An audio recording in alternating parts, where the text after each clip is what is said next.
Now, before we plunge into this episode, we want to give a big shout out to our wonderful sponsor, Wild Market, the online farmers market that's making food feel exciting again. Yeah, it's proper food made by real people. And we're not reading a script here. Well, I am actually reading a script, but we love Wild Market. Yeah. We are fully on board with the ethos, and we just love their food.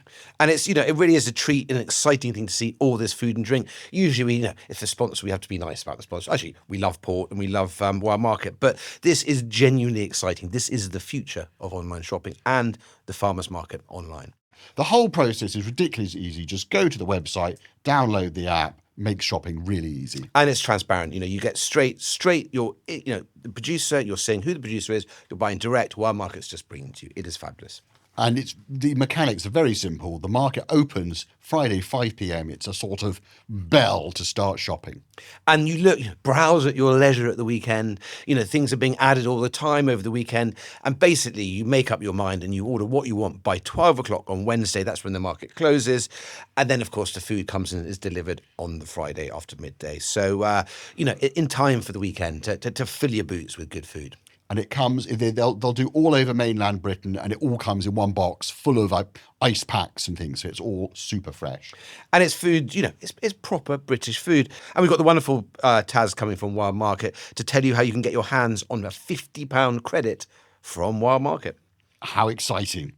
If you want to connect with great producers and find real pleasure in food, it's time to go wild. And so here, and thank you to Wild Market. And if you want to go to Wild Market, it's www.wildmarket, and it is WYLDE, or get the app for your phone, which makes things even more simple. So, yes. Anyway, after the joys of Wild Market, now time to get on with this episode of Intoxicating History.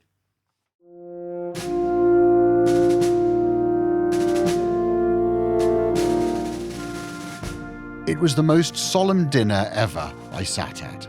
Scarcely a word said until the cloth was taken away. Then the president, with great formality, drank to the health of every individual by name around the table. Everybody imitated him, charged glasses, and said such a buzz of, "Health, sir," and "Health, madam," and "Thank you, sir," and "Thank you, madam." Never had I heard before. So that was someone called Senator William Maclay writing about sounds like the most incredibly boring dinner he ever had with George Washington. It sounds quite bibulous, actually. Depending on how many people there, it's like those dinners in you go to occasionally in Japan or South Korea, where you're endlessly toasting each other, Russia, and you actually get legless by the time, So hopefully, all these toasts and the thank you. So there's a bit of pomposity about it, isn't there? There is a bit of pomposity about it, but it's the 250th anniversary of America this year. Whoa! Haven't they done well? Haven't they? I mean, who would have thought that kicking out the greatest nation on earth from their land, and they would go on to be, such a big country. Anyway, I love America. We both love America. But yes, what are we talking about today? We're talking about presidents. So we're talking about what presidents drank from George Washington up to the present day. So we as you said, we talk about Washington and lots of interesting stuff. And our current incumbent president, and he drinks Diet Coke. He does, but he actually has his own wine brand. So there's a Trump winery in Virginia. Is there? Any good? I actually haven't tried any Trump wines, but I'm keeping an open mind. Yeah, that's what we do. With no politics here. We've got a great book, which as usual, we've sort of relied on the experts. Alex Prudhomme. How do you pronounce that? Prudhomme. So I think that it's definitely a New Orleans or certainly a Louisiana name, because there's lots of Prudhommes in Louisiana. But I thought it, in classic American style, New York Times, Henry James, he'll never use one word. He'll never use one word where 47 will do. But it is fascinating, hugely and beautifully researched. Yeah. And I devoured it like a plate of ribs.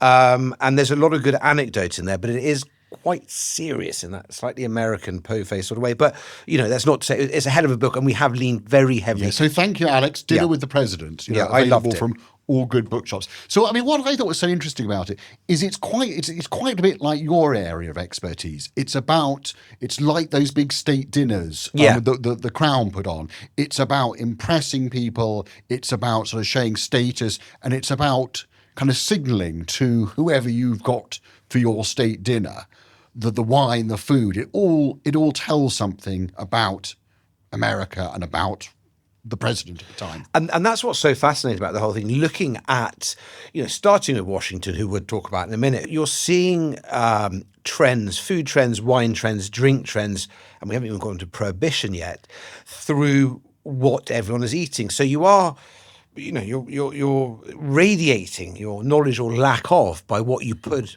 on the table and in people's glasses. So anyway, we're starting with the very, I like the way you described to me earlier, Washington as slightly pooterish in his way. Well, I mean, I think that what we forget about the leaders of the revolutionaries is they were sort of essentially English gentlemen. So they were, America as a concept hadn't really been invented yet.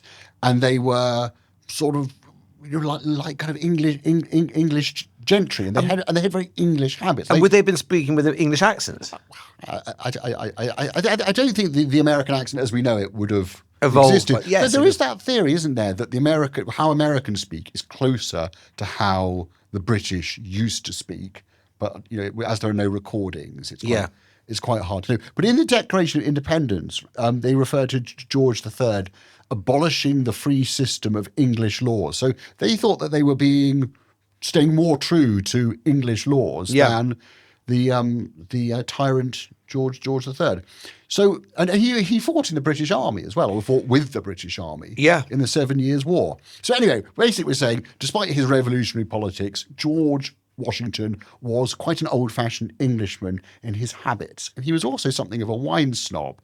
So there's a very funny thing where he mocks a friend for holding the wine glass in the full hand. Like that, which apparently was like terribly common. I think you're meant to hold the stem. And as we saw from the beginning, he was very wedded to the English habit of toasting. So that's where, rather than sit around and go, so, how are things with you? It's all a formal kind of, and I raise a toast to Jefferson and to Adams and Franklin and all those kind of things. So, and dinner would go on for hours. It would go on for hours. So the French were not impressed. So there's a chap called the Marquis de Castellet, who was with the French forces, who were, of course, allied to the revolutionaries, sticking one to the hated British. And he described it as an absurd and truly barbarous practice. Dinner would go on for hours with attendees toasting and conversing all the time. I mean, conversing all the time, I suppose the French, they don't understand the art of conversation. But they do sound, I mean, there's nothing worse than a dinner where you're sat there and you think you can get away at the end and on these bloody toasts go on and on and on and on. You just want to go home. I'm not a patient man at the table. No. But not all his parties were so stately. He campaigned 1758 for the Virginia, as you say, the Virginia House of Burgesses, so some political body.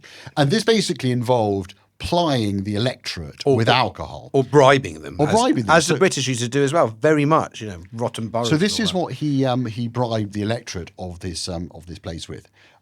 70 gallons of rum punch, 47 gallons of strong beer, 35 gallons of wine, 28 gallons of rum, so like neat rum, 2 gallons of cider, that's proper, cider, alcoholic cider, not what Americans now call cider. What do they call it? They call it strong cider. Hard cider. Hard cider, yeah. And 3.5 pints of brandy. So guess how many voters this was to bribe? 1,000? 391. They must have all been absolutely paralytic. And obviously would have given them his vote. He was always very successful. They could sure drink back then. Yeah. And he was a big feaster as well. So he celebrated the end of the Revolutionary War at a place called the Francis Tavern. I hope I'm pronouncing that right. Francis Tavern in Lower Manhattan, which amazingly is still there. Wow. And they had over 20 dishes with clam claws in dill sauce, beef and kidney pie, and then it was all washed down with something called a fish house punch.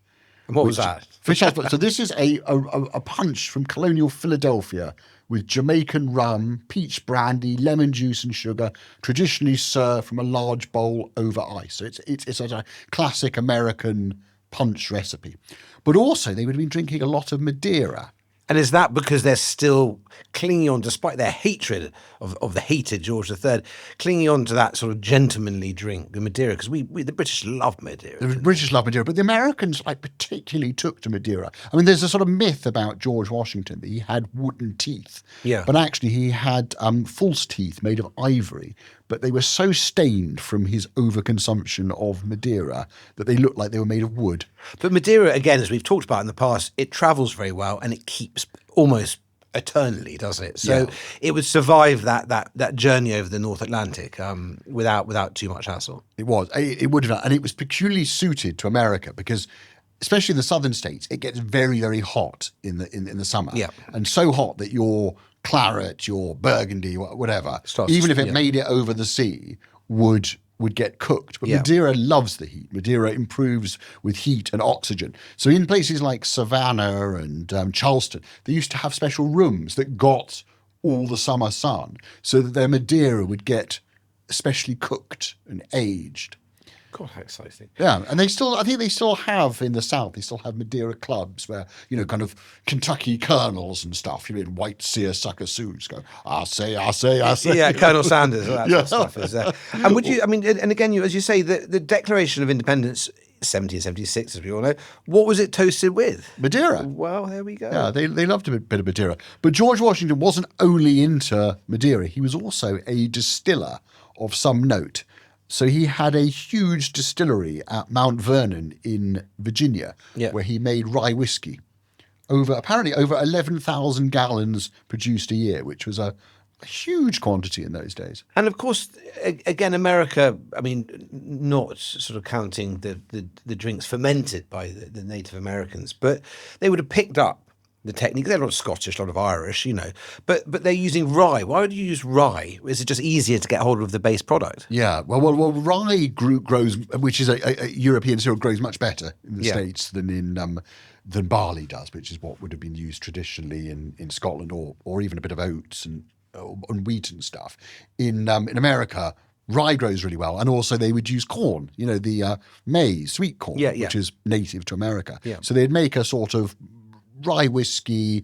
Well, actually, Washington himself didn't actually do any distilling. It was his business. But it must have been quite rough. Was it? It wouldn't have sat aging for years in oak barrels or anything like that. Was it drunk fairly fresh? Yeah, I think it would have been probably drunk pretty much off the still. And quite potent. I think it would have been very strong and would have been drunk sort of off the still, not aged in wood for 5-10 years. But he had a Scottish farm manager who did the distilling, and he also it was worked by slaves as well. So Declaration of Independence, freedom for some, but not for ours, not for others. Yeah. So he had this distillery which basically went out of business after he died in 1799. And as you said, the founding fathers coming from Great Britain and Ireland, of course, soaked in booze the beginning days of America, which we could do a whole episode, if not two, on boozing and the founding fathers, which is fascinating in its own way. But we have limited time, and we have to move all the way through all these great and not so great presidents. So, I suppose when you think of booze, especially wine, and we've talked about this again in past episodes, Thomas Jefferson. Yeah. He really was, travelled to France, was obsessed with all the clarets. He was a primary author of the Declaration of Independence. But yet, also a slave owner. Owner, but of course, when you're running it, you have the luxury to be able to be both. Just ignore me. But yes, he was he loved Paris. He loved lovely things, and he loved good wine, and he really was the first Enophile. How do you pronounce that? I always get it wrong. Wienerphile. Enophile, there we go. And a Francophile as well. He was a sort of the first of those Americans, sort of you think of like James Baldwin or Gertrude Stein or Joni Mitchell, free man in Paris, who sort of just went to Paris and just sort of fell in love with the place and felt free away from the kind of constrictions of home. He just sort of, and I think he he loved everything about France. He The loved the food and the wine. the louche ladies, the decoration, everything. Yes, it was France at that point was a highly developed civilization, whereas America was. Yeah, and it was an exciting time. I mean, he was there for the Revolution, so he dined with Lafayette. He helped draft the Declaration of the Rights of Man. So he was sort of in the thick of it.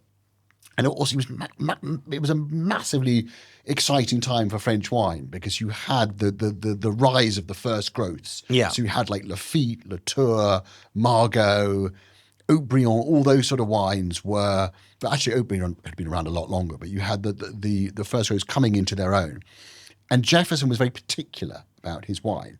So whereas most people would buy it from a merchant in Bordeaux or London or Paris, Jefferson was worried that they were going to be sticking some port in or some brandy, which they often were, which they probably were. Yeah. So he was a sort of wine hipster. So he would try and source it directly from the chateau, and to Paris. And then later, when he went back to the States in 1789, he carried on importing wine directly from France. And he was we got a quote from one historian, Karen Hess, describing as our most illustrious epicure. In fact, our only Epicurean president. He was a sybarite of types. He was an Epicurean. He delighted in, as we say, good food and good wine. But it was at Monticello, wasn't it, where it became this. Did it have a vineyard there? Well, he tried to recreate his kind of European idyll in Virginia. So he built this Palladian house, influenced obviously by Italy. He wanted to sort of recreate a little bit of Europe in the New World. And he tried to make wine. Yeah. But it didn't work very well. So he'd imported vines from France. And for some reason they died. And he didn't really know why they died. And there's a quote in this book from one of his contemporaries saying, like, Jefferson was the worst farmer I ever met. But also there was phylloxera. There was the vine-eating louse, which native vines in America were immune to, was munching away at the roots of the European vines that he'd brought in. So even if he'd been a really good farmer, they still would have died. So he failed to make wine. But I don't think anyone could have succeeded. We said that, and also, ironically, you said this is very close to the site of the Trump. Virginia is a great wine producing area, isn't it? I've drunk some Virginian wines. I'm sure you've drunk many, but do you know? I've never tried a Virginian wine, and I kind of correspond with this American wine writer who's always saying, "Oh, you got to try Virginian wines," because as you sort of mentioned, Monticello is right down the road from the Trump winery, which is kind of... But not much actually comes out. You don't see a lot of Virginian wines on British wine lists or in British wine merchants. I've never been offered it. So no one's ever said, and I've never been to a restaurant in England. So I think next time I go to the States... Well, the trouble is when I go to the States, I have my in-laws in California. Yeah, so they're not going to have Virginian wine in California, are they? Yes. But one day I hope to try a wine from Virginia. And if you believed everything you read on the internet, you'd think that Jefferson spent his whole time making up quotes about, very wise, pithy quotes about wine. Yeah. But they're not all his, are they? No, I think there's a lot of them. He did come up with some good quotes about wine. So he said, the taste of America was artificially created by our long restraint under the English government to the strong wines of Portugal and Spain. So he had this idea that American tastes had been ruined by English tastes, which were, for strong wines, port, sherry, Madeira and stuff. And he was very keen on low alcohol wine, so kind of claret, German wine, that kind of stuff. But there are so many quotes attributed to him about alcohol that aren't true. So I think that the kind of team at Monticello spent all their time sort of rebutting all these sort of misinformation about Jefferson. But I do, he was the first certainly to speak widely about European wine. Although you can't put all the blame, not the blame, but you can't. He didn't introduce European wine single-handedly to America. He was certainly a hugely important figure of establishing wine as something to be taken seriously, something to enjoy, something to study and delight in. He was he was a great wine president. He was a great wine president, and he he was one of the people who thought that he could curb the American taste for excess. Too much rum, too much whiskey, because the country was so boozy in the 18th and 19th century, and he thought he could make it more European and get them to drink, to sip their Mosel Riesling or their sort of claret and stuff. Obviously, he didn't succeed, but he's one of the first to try and do that. And since then, there have been a number of other people who have tried to get American tastes more aligned with, say, the French or the Italians. I think a kind of very inspiring, and it's really difficult to overstate his importance in the history of booze and America. And moving through, I mean, there's obviously the likes of. I love. I mean, we're not quite moving chronologically through. We're not quite at Harding, but Harding was one of the worst presidents the United States ever had. But he was a real sort of backroom brawler and what years was Harding? Well, I mean, I'm literally going here from the. Harding he was very, very brief because it was Coolidge who came after him. But we are jumping slightly ahead. Yeah. I mean, I just wanted to say sort of one other thing about Jefferson before we move on, because I think we've probably spent far too long on Jefferson. Yeah.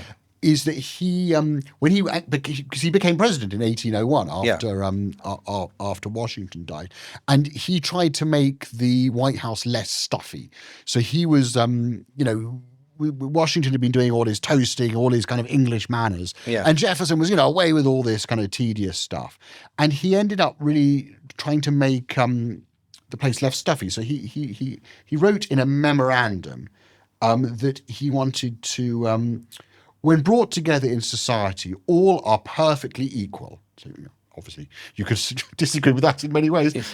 Whether foreign or domestic, titled or untitled, in or out of office, it would have been better in a new country to have excluded etiquette altogether.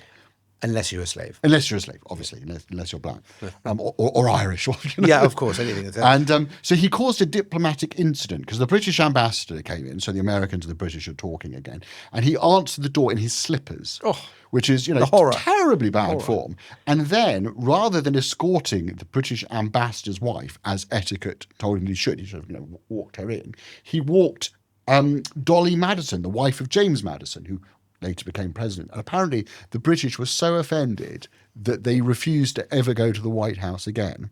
And then in 1812, they burnt it down. Well, I mean, too bloody right. Extreme measures, but you diss us like that. We're not having that outlandish barbarian behaviour. Right, I think we'll go to a break now.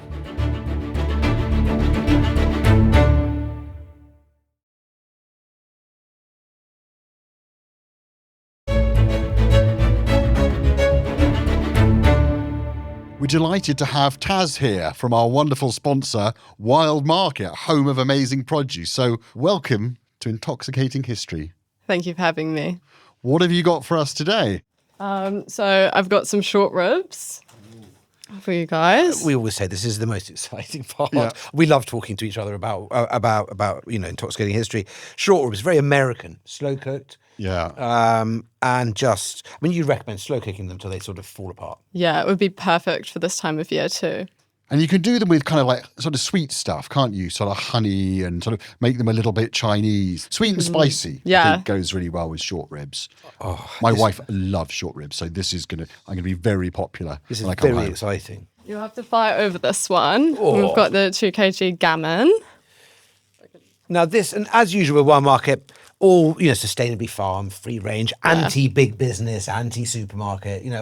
These are happy animals, which means good tasting food. Yeah, it's pasture-fed, all organic. It's from Helen. She's by Gloucestershire, and all the pigs are raised outside their entire lives. Look at that, it's beautiful, isn't it? The marbling. I love a bit of gammon. As we said earlier, we perhaps are a bit gammony ourselves. I'm a little bit gammon, a bit partial to gammon. But underrated gammon. I've got this friend who has got a great recipe for this. It basically involves doing it really slowly with lots of Madeira and molasses. Ooh. And it just goes all kind of gooey, and it's absolutely ridiculously decadent. How lovely. Wow. Oh, this is all very exciting. And I've got a lamb shoulder. Where is the lamb shoulder from? So this is from Benji. He's in Chipperton, kind of by Bath. Okay, this is all the West Country, God's Yeah. country. Also, lamb shoulder, slow cooked. I love slow cooked lamb, especially, again, lots of spices and stuff, and you can just, lots of wine, Yeah. leave it for however many hours. Looks after itself. Is my kind of cooking. Gosh. Yeah, absolutely perfect. And then we've also got the rolled loin. See, this is a bit posher. So you cook that quickly. Yeah, you can and cook- serve yeah. it a bit pink. Yeah, it's a quicker roast. And is it from, again, outside Bath? Yes. Love this. Yeah. Very We'll nice. fight over- we'll fight over this later. We will have an arm wrestle. Yeah, See who I gets think what. you'll win. Then I've got two different types of bacon for you. So I've got the smoked collar. Wow. And I've got the unsmoked streaky. Look at that. Now, who's this from? So this is from Nick Green in Twickenham. Really? Yeah, so he butchers it himself. It's all nitrate free. So it's absolutely great for you. I mean, nitrate free is really interesting because nitrate gives that colour and it preserves it well. But there obviously is some evidence that eating too much nitrate is not the best thing for you. But and it can be addictive, they're now saying too. I think bacon is addictive. Yeah. Yeah. I mean, it's in gunpowder, it's in bacon. It's a very All the important good thing. things, gunpowder. I love the fact that you're getting smoked collar bacon. That's a completely different sort of, it's Yeah. streaky and back are the ones that we usually use. And collar bacon, you can just cook that in the, just fry it and have it with your eggs or Perfect put it even in a stew. sandwich. Right. So good. I mean, I was usually like a streaky bacon until I die, and then the minute I started collar, I was This like, could convert me. 'Cause Yeah, I'm completely streaky, convert smoked me. streaky the whole way through. Yeah, no, I'm a Yeah. smoked streaky man myself. I've never got, putting back bacon in a bacon sandwich, I get. Using sourdough for a bacon sandwich is just wrong on every level. Cheap white bread, delicious, so you get the squashiness. Anyway. Perfect. And your last thing is some beer sticks. This is now. So these are from Devon. They're from Hay Farm. They're absolutely amazing, Harry and Emily. So these are like a very, very smart pepper army. So you Basically, yeah. chew these with a pint of beer. They're so addictive. If they're on a charcuterie board for me, I will eat all of them if someone doesn't take it away from me. God, my mouth's watering. It's so nice to see from 20 years ago how far advanced we're getting with British charcuterie now. We should find a name for it that's not French. One of our producers that's already down there that has like cows and pigs. These people, so Daniel, he actually contacts them and he gets their pork. So it's like heaps of our producers that we work with are actually also working with each other in small things. So it's quite cool to see those pigs from there and then they're all in that charcuterie. Oh, Taz, this is joyous. Thank you so much. This is the utter joy of Wild Market. And I mean, imagine if we were sponsored by someone we didn't like. I suppose we'd sit and smile, lie through our teeth. But this is heaven. This gets us very, very excited indeed. So, gosh, thank you. And also, quick thing about your lovely fox. He's gone revolutionary now. He's gone Shay. Yeah. Look at that. Vive la Revolution. Wow. So the whole reason why Reynard looks a bit special is he's trying to get everyone to tell as many people as they can about Reynard. And Reynard's offering, if you refer your friend, you get £50 on the market and your friend's going to get 30 plus free delivery. So everyone wins. Everyone wins. And when's that on till? Just this month. Just this month. Okay. Fantastic.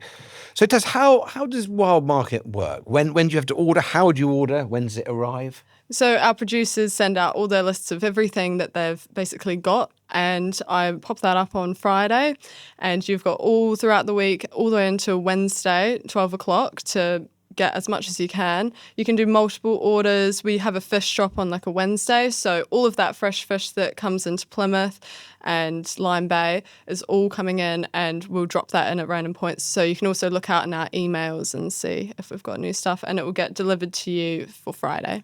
And what is the website address? How do you get onto Lovely Wild Market? We've got an app and we have a website. Oh, an app. How exciting. Yes. Okay. The app is really good. I would recommend that. So what's the website? wylde.market.com. Well, Taz, thank you so much.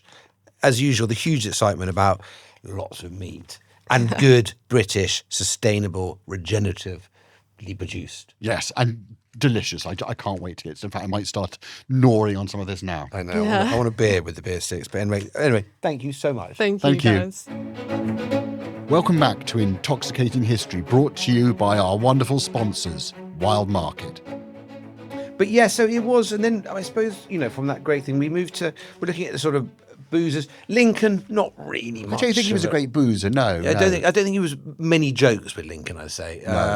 He was too busy sort of wearing his stove hat and, banging out what he was banging out. But yeah, he wasn't doing his addresses. His addresses and all that sort of stuff. But actually, the real fun one, we get to Ulysses S. Grant, old school Civil War general, good old boy. He liked his rye whiskey, didn't he? He did. He was a huge whiskey drinker, and there's a brand of whiskey called Old Crow that claims that he was a great fan of Old Crow. I mean, there's no actual evidence that he drank Old Crow, but it makes a good story. But there is evidence that he was inebriated on duty. So at one point, he when he was stationed at Fort Humboldt in California, he turned up drunk for a parade, and he was asked either to resign or face court-martial. So he resigned in 1854, but obviously came back for the Civil War.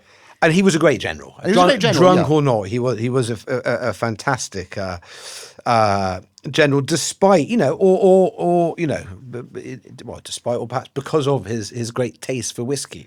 But I think he was one of those people who, you get a lot of them. So it's that kind of cometh the hour, cometh the man thing. Oh, totally, where they're a bit dissolute, a bit boozy, and then there's a proper war to take on, and they're like, almost a bit like Churchill, who we are going to be talking about soon. But yes, back onto legendary boozers in the White House. So Ulysses S. Grant, Civil War general, 18th President of the United States, liked to tipple. And apparently, when news reached President Lincoln about Grant's excessive drinking, his quip was that he would find out what brand of whiskey Grant drank and send cases to the other generals because it might encourage them to do as well as Grant. And now we move from the great sort of manly whiskey and swigging to Lemonade Lucy. Now, who was Lemonade Lucy? She was the wife of President Rutherford B. Hayes, which is one of those magnificently American names. Where you start with a surname, you have an initial in the middle for some reason, and then another surname. And we rather forget, it's perhaps not one of the great Rutherford B. Hayes. He's not one that's etched into history as one of the great. He's actually before. When is Hayes? Actually, we're jumping right forward now, aren't we? Into I think he was the one after Ulysses S. Grant. So I think he was the 19th or 20th. We should all have the. Well, we shouldn't really, not being Americans. Yeah. It's always very interesting. But what's the sort of notable about him is his wife, as you mentioned, and she was a strident temperance campaigner. So this was mid to late 19th century, and you had this sort of religious movement, political movement, mainly led by women, which was trying to get men out of the saloon, get them off the sauce, get them building America properly again. So she banned alcohol in the White House. Wow. So she became known as Lemonade Lucy. And can you imagine how awkward the formal dinners would be? Because previously it'd all be a bit awkward, have a few glasses of wine, and everyone would be getting on brilliantly. And this would just be like a 6-hour dinner without a drink. That's absolute hell in every single way, isn't it? But then, of course, we're moving on through to Prohibition. Yeah, well, kind of temperance reached its it reached its peak, and I think poor old. There was an interesting fact in this. Poor old Woodrow Wilson. Now, where is he? We've got Wilson here. So, Wilson obviously was the president who had to sign the whole of Prohibition in 1919 into law. So everyone thought this awful man Wilson. He was against booze. He wasn't against booze at all. Actually, by all accounts, he wasn't a big drinker, but he liked to drink. He also was a great supporter of, he thought that beer and wine or a little bit of whiskey, but it was just an excess of spirits that he was against. But really what happened is that the Senate ratified the 18th Amendment, which launched Prohibition. So basically, he pushed against it, but the Senate overruled him, and he was seen as the demon anti-drinker, the architect, the author of Prohibition, of which we know about Prohibition. It wasn't entirely dry, even at the top, even at the White House. Well, it seems like the presidents during Prohibition gleefully ignored it. So Warren G. Harding. I mean, he's fun. He's one of my favourites. Awful president. Terrible, total lad, though. Yeah. So he was president from 1921 to 1923. And before, he relocated his own large supply of alcohol into the White House before the law took effect. And his parties were legendary. What was it? Hot dogs, beer, whiskey, loose women, poker. I mean, just a sort of good old night out, really, wasn't it? You know, he, as you say, he was the lad of the things. I don't think he was too worried about governing or running the country. He was it was like a speakeasy 24 hours a day there, wasn't it? It was, yeah. This is what Alice Longworth, the daughter of Teddy Roosevelt, said. The events ran rampant with trays with bottles containing every imaginable brand of whiskey. Harding, and then he died of a heart attack in 1923. Well, I mean, that's it. But the best thing was a lot of the whiskey, all these different brands, were the things that had been the whiskies that had been confiscated from bootleggers, and they went straight to Harding, and they hey, I think that's absolutely fantastic. I think he's an underrated figure from history. I think if modern presidents, not getting too political, were more like Harding. Did you see, actually, to go back to Prohibition quickly, we have talked about this before, that Churchill got that letter, didn't he? That sort of prescription from his doctor saying, he needs alcohol to live, and therefore please give it freely as a medicine rather than as a libation. Yes. That got him through. Anyway, so Hoover, we move now on to Herbert Hoover. But Herbert, he liked to drink, Hoover, didn't he? He loved martinis, and he used to always angle for invites to the French embassy or the British embassy so that he could have a drink, because obviously those embassies are foreign soil. So he could go, imagine phoning up the Spanish embassy, goes, I haven't been round for a while. No, I fancy a glass of sherry. But it wasn't, you had the Great Depression coming on, and it wasn't the best time to be, thinking about booze.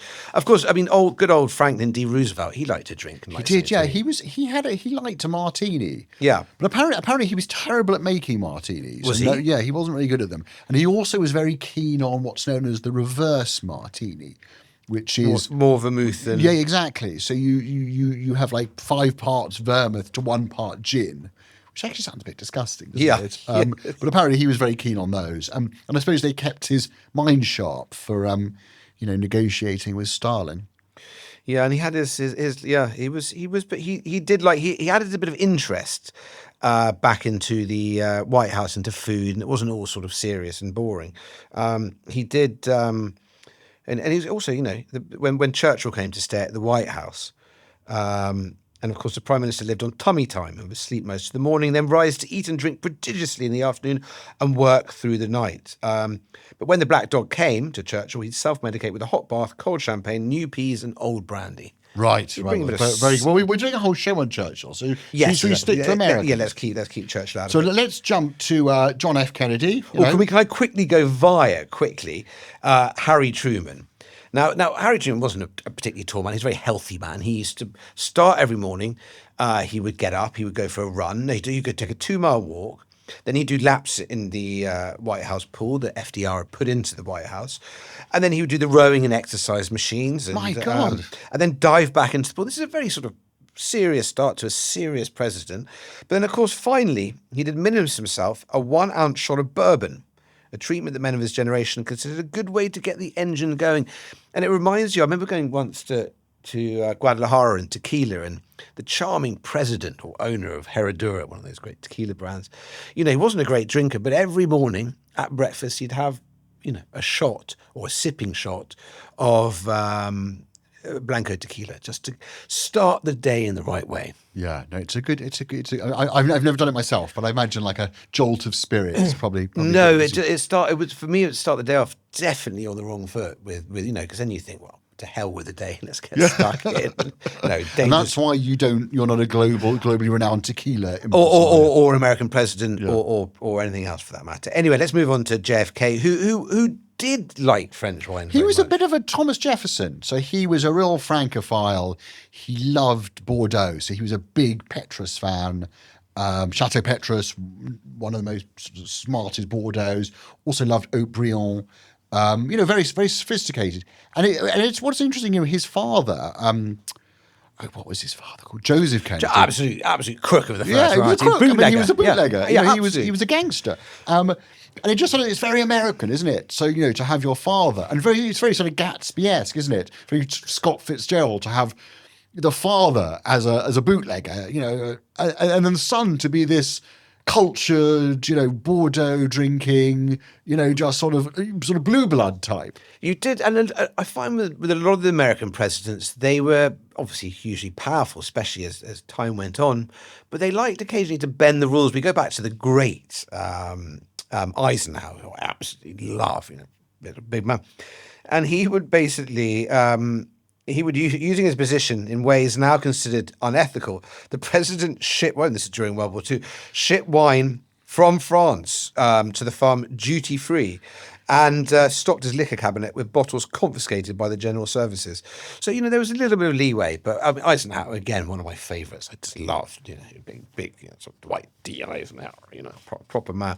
But yes, back to Kennedy. So Kennedy, I think, and what was interesting is that Kennedy use food and entertaining and booze, French wine, to make the White House. It was rather sort of glum before, and suddenly it became the most glamorous place on earth. You'd have the movie stars, most of whom he was shagging if they were women. Yeah. It became the hot ticket, the glamour of this amazing, beautiful couple of JFK and Jackie, and it was really just it was as glamorous as Hollywood. He brought Hollywood to the White House in terms of the best French chefs, in terms of the best French wine. It was a ticket you wanted. It wasn't this sort of staid Presbyterian-esque, maybe one little shot of Madeira or drink Madeira before.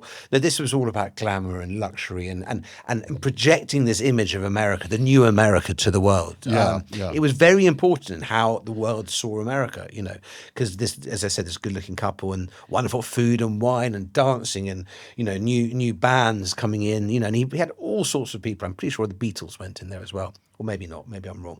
But yes, he redefined what entertaining, or Jackie redefined what entertaining in the White House really was.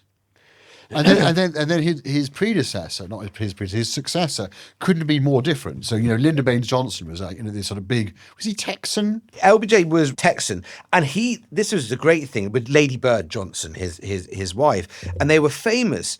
They came from Texas Hill Country, or they had a house, anyway, a ranch house. And so, of course, chili, that great Tex-Mex dish, hit the White House, which under Kennedy, I would have thought he would have seen that as a no, because he fired Kennedy's chef, because Kennedy had a French chef. Yes, of course. And he hated the fancy French food. So he got his African-American chef from back home in Texas, so who was a sort of, who did like Southern style. Oh, it was Texas barbecue, plenty of beer. And he brought him in. Yeah, and it was but it says, while Kennedy appeared as suave, moneyed northeastern sophistication, Johnson cultivated an image as a plain-spoken, dirt-under-nails Texas rancher.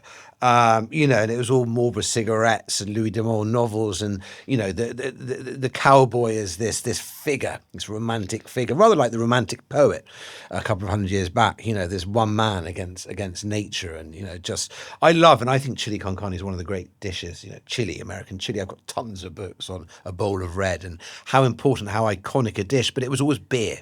This awful foreign mark wine, none of that. No, this is about Texas. And Texas is very much its own country. It's not a state, it's a country. I love Texas. It's fantastic. Well, Johnson was a big Scotch drinker. So he was a big Cutty Sark drinker. Oh, was it Cutty Sark? Yeah, and he used to drink it apparently in a large plastic cup, which his staff called Johnson's Texas tea. So, has the president got his Texas tea yet? And also, he did a bit of a sort of power play with his Texas tea. So he would drink Cutty Sark, but he'd have it very watered down, rather like Churchill drank it. But then he would serve it much stronger for his guests. So he would be keeping himself sharp. Yeah. Well, which is something that Stalin used to do as well. So Stalin's dinner parties were notorious for him probably drinking water, whilst everyone else drank vodka. And so there was a little bit of Stalin in Lyndon Baines Johnson. And actually with Lyndon Baines Johnson, he didn't fire Kennedy's chef. Kennedy's chef resigned. Oh, really? Oh, okay. Because he was called René Verdun. And of course, they retained him to cook for official functions while they had Zephyr Wright, this sort of wonderful chef that they brought in from Texas for family meals. But he resigned because the Johnsons kept saying to them, we want more South, South, So and the Kennedys, I cannot do this. I cannot work with this man. and more South than the Kennedys, and also the Johnsons' assistants, because they were, Lady Bird Johnson was very sort of proper, sort of, quite austere in her way, and all about sort of waste not, want not, and another great figure. But they wanted to use tinned and frozen vegetables, where of course, the Kennedys were all about the fresh. So it was an entirely different form of cooking. Anyway, Verdon quit in a Gallic huff, a Time reported. In a parting shot, he famously quipped, "You can eat at home what you want, but you do not want to serve barbecue spare ribs at a banquet with the ladies in white gloves." And that was the end. The Washington Post said that was the end of the Kennedy era, when Verdon went, in a sort of peak of chefy sort of It would make anger. such a good drama, wouldn't it? If Kennedy's Chef would be just the most brilliant film. I think. And actually they did. Lady Bird hired a calm Swiss cook called Henry Haller, who was basically trained in French cooking. But when the boss says we want ribs, he would say okay and go and find the pitmaster to bring them their ribs. So I think diplomacy was needed in the White House kitchen. But we'll come on to that sort of stuff with Clinton and all that stuff in a minute. But so LBJ, anyway, a good sort of dirt under the fingernails, proper Texan. Yeah. Right, I think we'll go to a break now.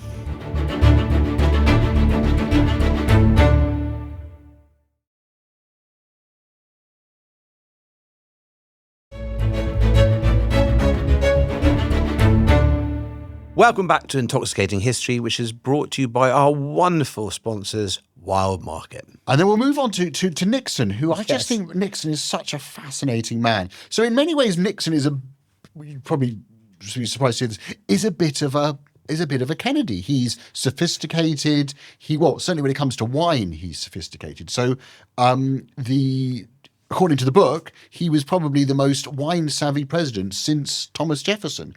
So he loved Chateau Margaux, especially, but he was also very knowledgeable about German wine, champagne, that kind of stuff. But because he was Richard Nixon, tricky dicky, he had a slightly unorthodox approach, shall we say, to hospitality. Yeah. So apparently what he would do is he would have his Chateau Margaux, but he would give his guests like cheap Californian plonk. So be at dinner, and he'd have the waiter would pour from the special Nixon bottle, and he'd be there with his fine Bordeaux. Yeah. And everyone else would be drinking kind of Vino Blanco. Which goes against, actually, because Nixon was famous, both Nixon and his wife both loved that ghastly thing, cottage cheese. Now, we're just getting to that peak of cottage cheese as this healthy, low-cal, following that sort of Californian diet explosion, I suppose, of the 60s and early 70s. And he would eat it, and it would, he would basically say that Nixon said, "I eat cottage cheese," and I'm not going to do his accent, actually. I can't even do that tricky dicky accent. "I eat cottage cheese until it runs out of my ears," the president said with any slight exaggeration. And of course, it was flown in every day from his favourite dairy in Knudsen Dairy in Los Angeles. And he ate a dollop for lunch, which was plopped upon a pale yellow ring of canned pineapple, occasionally dressed up with a rye crisp cracker, or when he felt daring, a squirt of ketchup. They were not sophisticated eaters, and Nixon is very austere and pure. Green salad, a piece of banana bread, ice water or milk. Breakfast was wheat germ, a bit of fruit, a glass of OJ, and a cup of coffee.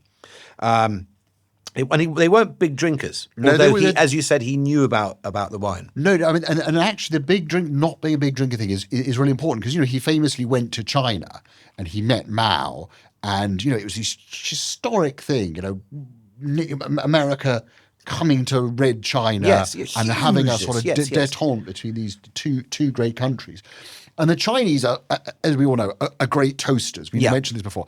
And they drink a stuff called baijiu. Dangerous which stuff. Is incredibly Tiny strong. little thimbles you get. Yeah. And dangerous. Nixon was not a big drinker and couldn't handle his drink. So his aides were terrified that at one of these Chinese banquets, he would make a fool of himself, kind of lose face. We've all in been front there.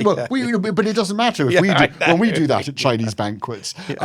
So they basically told him not to drink it on any sort of whatever you do. But what he did was he took little sips. So he'd do a thing and he apparently got through whatever it was, the 3-week tour of China without making a dick of himself, without making which, is quite impressive. And that was that was interesting. And then of course you move on to Jimmy Carter, another great Southern peanut farmer and a great man and actually a great president too. But basically they were light drinkers and he preferred coffee and tea and milk and to booze, but he didn't mind the occasional beer or Scotch or margarita. But to his wife's mind, of course, hard liquor was unnecessary at official functions, and not serving it saved money. So of course, I love that you're sort of saying, you're the president, and it's like, well, we need to save money. She was, and she would basically, it was like sort of, he was, they used to call her a prude and call her sort of, Rosé at Georgia, at Georgia's, because obviously he was senator of Georgia first, where he came from. But yes, again, this whole thing of projecting how you want the country and the world to see you through what you serve. So Carter wanted to be seen as this, again, plain talking, very modest. I'm just a farmer, a peanut farmer, and I'm all about the people. And he was an incredibly good man.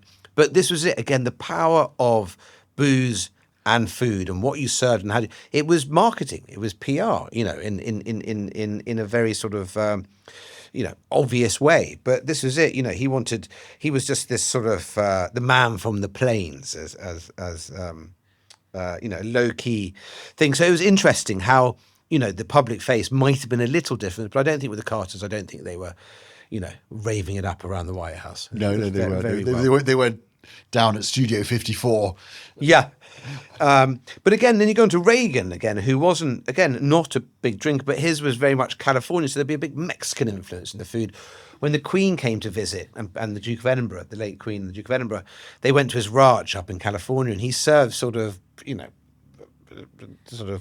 nachos and chili, and you can just imagine very nice, What, Philip? Exactly, and it was very much cowboy stuff, chili rellenos, enchiladas, tacos, refried beans. This is what they would eat, and it was very sort of laid back. But he did. Now let's have a look here. He got a lot of people drinking red wine. This is what his son said, because of course, the Santa Ynez Hills in California, where their ranch was famous for these. Right, in Santa Barbara. Exactly. They get wonderful wines from there. Yeah, and that was, remember, Sideways when they. That's where they go, isn't it? Yeah, and so basically he was very, he got a lot of people drinking red wine because since Kennedy days, no one paid much attention to wine. Of course, Nixon did for himself. Yeah. But it was seen, and suddenly I think that the Reagans realised how powerful the White House was in promoting American wines, not French wines. They should be promoting American produce and American wine. I think that might have been a turning point when they realised, we want to serve the wines from our country. They're getting pretty good now in the 70s and 80s. Reagan hired the Sacramento enologist David Berkeley to advise him on which vintages could play a dual role. So really, what mixed or what matched well with the chef's food.